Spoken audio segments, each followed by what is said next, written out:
Acne आपण चेहऱ्यावरचे फोडतो, so हे फोडले पाहिजे. 90% ऑफ द मुलं करतात. त्यांना वाटतं की अरे मी फोडला ना तर मग तो पटकन हील होऊन जाईल. पण काय होतं, जेव्हा पण ॲक्ने फॉर्म होतो तो स्किन लेअरच्या बाहेर येऊन एक फेस क्लिअर करून तो बाहेर येतो. तो आपोआप सेटल होतो, तो आपोआप जाऊन मग तो तिथे फक्त एक डाग सोडतो. डाग सोडणं हेच ठीक आहे. जेव्हा तुम्ही फोडताय, तुम्ही जी खालची जी स्किन आहे ती दाबून त्याला फोडता, म्हणून जो खाली जो स्कार राहून जातो, ज्याला आपण ॲक्ने स्कार म्हणतो, ते स्कार्स त्याच्याचमुळे होतात जेव्हा तुम्ही ॲक्ने फोडता.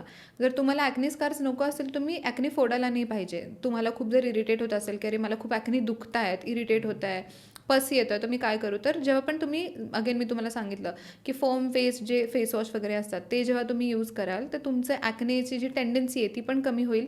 ॲक्ने आपोआप फुटतील.